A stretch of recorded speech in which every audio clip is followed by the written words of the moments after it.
the street, on the air, spoke to you earlier about one very inspirational woman in the world of education and the world of literature across the board. Judy Dlamini, Mnxasana. She is, you are just one hell of an amazing human being.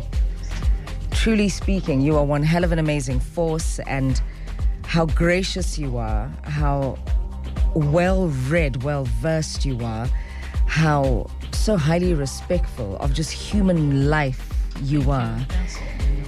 Truly, it's a pleasure and an honor to have you in our presence and in studio with us. Thank you for making it a physical one versus a telephonic one. Now we can really draw from you. It's always better physically. Yeah. You know, but thanks for having me. You're most welcome. Thank you. You are most welcome. Mum Judy, you have a school. I want to start there, right? I want us to unpack the school. I was just talking to you off air about it now. It's been running along with your husband for 6 years now? It's 6 years now, 6 years now. Yes. And I'm saying that is such a big, selfless thing to do, to embark on the journey of creating an institute for children to be educated, something that is a human right. Well, it's so fulfilling now and Sol. It makes it so worth it. My husband and I always wanted a school where an African child will feel like she or he belongs, where she could come with her dreads and she would be accepted because we knot our hair, where she could learn about Africans that have done amazing things. African history, and it's so history, rich. you know, it's rich. We are so much better than we are portrayed. And at Future Nation School, we remind the young people they walk with pride because they know who they are, they know what they're capable of achieving. So and we've just had our second class of matric in 2022, and we were busy blowing vuvuzelas because again we had 100% pass. So it makes it so worth it. Future Nation School, I mean, anyone listening to the name would say self-explanatory, but what does it mean to you to name a school Future Nations? I have to credit my husband for that, for choosing the name, because we're playing around with so many names, and it's our future. It's future leaders. It's future African leaders that can stand their own anywhere in the world. Would just love them to actually stand in Africa and make it a better country and continent. You are obviously here to join us for World Read Aloud Day. How good are you at reading aloud? I'm not. But I love the concept because it's about sharing stories. We are told that in the olden days, you'd actually have a dinner where you sit around the fireplace and the elder tells you the stories, what used to be, how to do this, and just amahlaya, and I think we've lost that. I do like the idea though that we are capturing those stories in books, which is why I write, so that when we're gone, those stories are read. Maybe not aloud. I still love read aloud because even someone who doesn't have an interest in reading will actually say, oh, she only read one page. I want to read the whole book. Yes, so it's a beautiful concept. Yes. So you're a successful businesswoman, but you had a period in your life when you were bored, so to speak, and you had then decided to study medicine. I can think of business. A few things. To study business. You studied business, not medicine, yes. Because I already was a medical doctor. Yes, you already were a medical doctor. Yes. You already were a medical doctor. You studied business. And you're now fostering a culture of reading. Where's the golden thread in your educational journey from having been a medical doctor and to studying business? It's all about healing. It's all about nurturing our minds, nurturing our bodies, and nurturing our souls. So even the writing that I do is really about inspiring the mind, because I like writing about people who are inspirational, people who are African achievers. And that is health for the mind, because when you see someone or you hear a story of someone who looks like you, sometimes who comes from the same village or township where you come from, it makes it accessible. Success becomes accessible and you want to do well, which is the same with me. I wanted to be a medical doctor because I saw a guy who looks like me being one. I wanted to have a PhD because I saw a guy like me being kept with one. So there is power in role modeling. So the books, in my view, they actually reach places that you've never been to. 100%. And touch people that you'll never meet. 100%. But they read, they get inspired, and their trajectory changes for better. 100%. Audiobooks, what is your thoughts around audiobooks and the growing trend and culture of audiobooks, where obviously you are driving, you're preparing supper, and you just press play and an entire book is narrated to you? It's amazing. Actually, my son-in-law loves that. He actually bought me one audiobook. For my first book, I actually put it on audio and ebook. Oh, beautiful. So, yes, I think we are all different. Other people find it easier to listen than to read. And let's cover all of them. Let's allow them to read or listen, because that's a functional way of driving to work, because you listen to a book. So I think it's an amazing innovation. I once read, I think it was in 2019, that we had like 4.4 million adults in South Africa who are illiterate. How do you think we can combat that problem? I know about Kochwa, you say Samanzi, but is it ever too late for someone to, get into the habit of reading?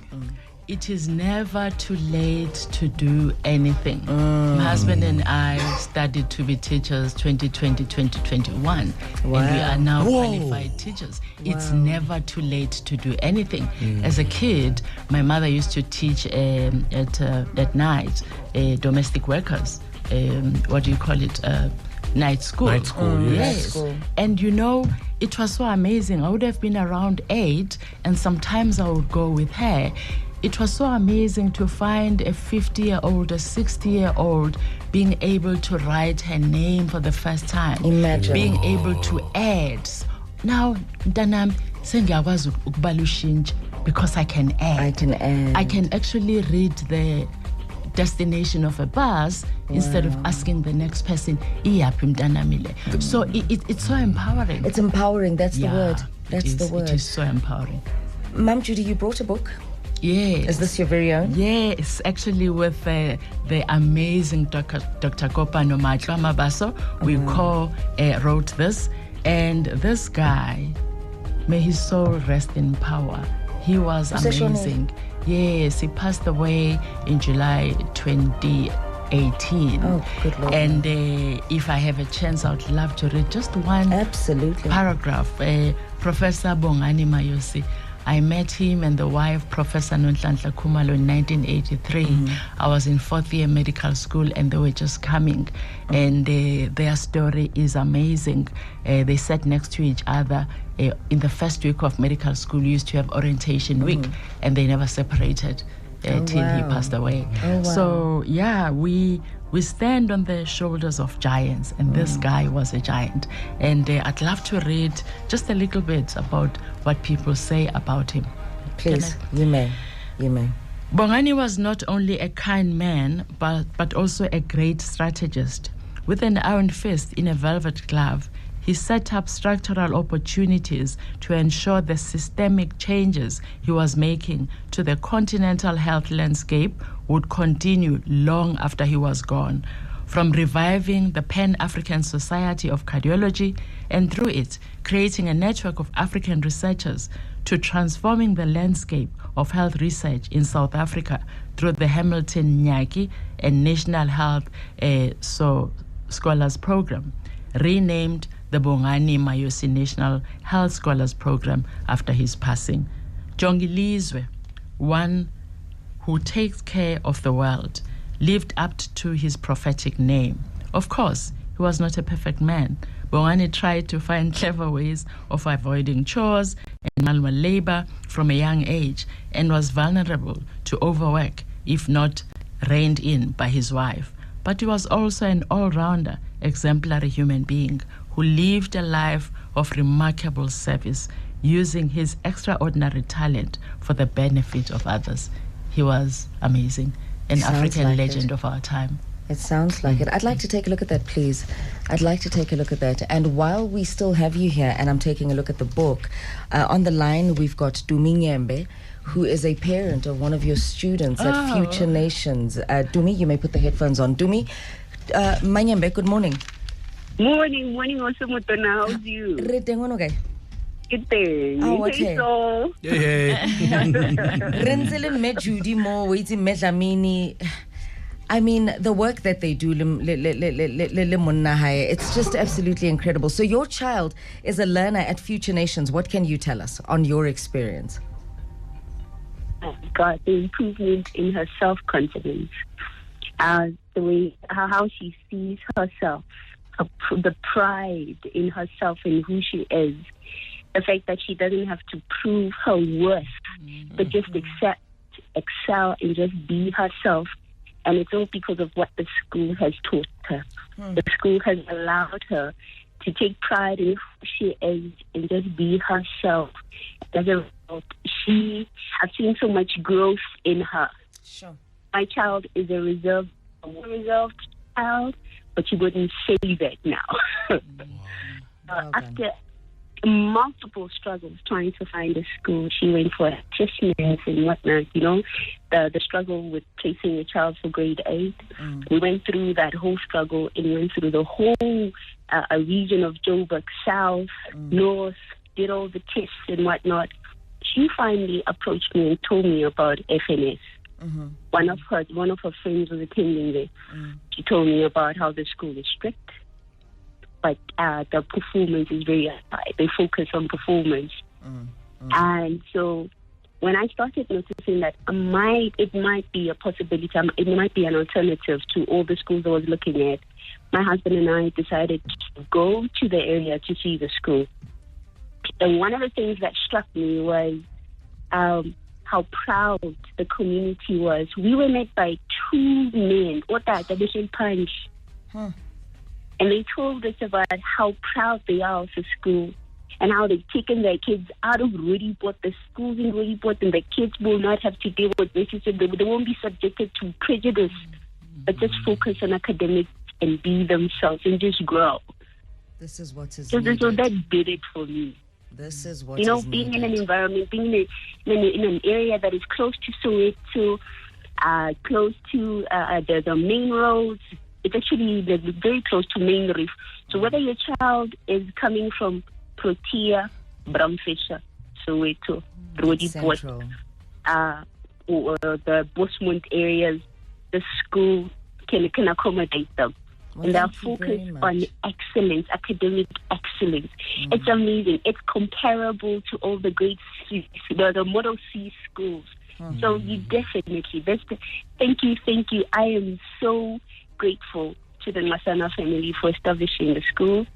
I'm so thankful that instead of buying himself or themselves a holiday home in the Maldives, they instead chose to build a school for our kids. Thank you so much, Dumi. Thank you so much, Dumi, and good morning. Thank you for believing in our vision and trusting us with your child. You made me cry because that's what we wanted. We wanted an African child to walk tall and be proud of who they are and be confident of what they can achieve. And thank you. Thank you so much. Sure. My word, that's moving. Moving. Just a quick one, Doctor. I'm sure there's people in other parts of Gauteng who are wondering, because I know so far you've got 2 campuses, Flareoff and Lyndhurst. Any plans of, reaching out to other areas of maybe possibly South Africa or even Gauteng? It's a big investment to start a school, just one. So our intention is to give the 2 the best that we can ever do, because growing up we had Bantu education, but we have those few schools that were so good, like St. Francis College, where my husband and I went, like Inanda Seminary, like St. John's College, Mthatha. It was just one school, but it produced so many great leaders. And we believe that with these 2 schools, Lyndhurst and Flarehoff, we can do the magic that we always prayed that we are able to do. And we're starting to see that. It's early days, but we'll get there. Quality over quantity, right? Oh, yes. 100%. Yeah. We're going to wrap it up by me reading an extract from your book. I'm attracted to this 2 paragraphs over here, these 2 paragraphs. A description of the great giant, as you describe him, the late, by Professor Ndobeko Ntusi, cardiologist, a professor of medicine, the chair and head of medicine at the University of Cape Town, who worked closely with Bongani over the years as a mentee, then doctoral student, then colleague, and finally friend, reflected on his ability to make everyone he met feel special. He had a talent for drawing out people's aspirations, mapping those gaps in society, and using his knowledge, connections, and networks to create opportunities. He often said that one needs always to make sure talent meets with opportunity so that people are able to contribute optimally. He believed that there is innate talent in all of us, and that if we are offered opportunity, we will be our best selves. And these are the principles that you speak of, where the children in your schools can be their best selves. Oh, yes, definitely. Thank you for reading with us. Thank you for Thank you joining so us. much. It was an honor to be here. A great pleasure. Yes, I see your emotions are moving me now. Yeah, oh my gosh, she is so teary. She is she's very Thank you. passionate about the things that you do. Yes, I am. You I are. am. Yes, You thanks. are. Thank you. You're welcome. Thank you very Sure. much.